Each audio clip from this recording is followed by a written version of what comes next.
কবরস্থানে যান তো, ওদিকে যান আপনারা, একটু যাবেন, একটু গেলে আখিরাতের কথাটা স্মরণ হবে।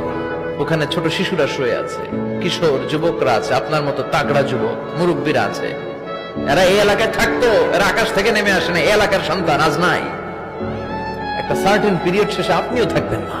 This is the nature of life, this is the circle of life. ছোট্ট শিশু হয়ে এসেছিলেন, শৈশব, কৈশোর, যৌবন, প্রৌঢ়ত্ব।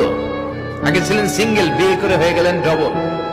এরপরে আল্লাহ আপনাকে একটা মেয়ে দিল, এরপরে মেয়েকে বিয়ে দিয়ে শ্বশুর হলেন, এরপরে ওই মেয়ের ঘরে সন্তান হতে নানা হলেন। আর কতদিন? অনেক দিন হলো তো, অনেক লম্বা সময় পেয়েছেন আপনি।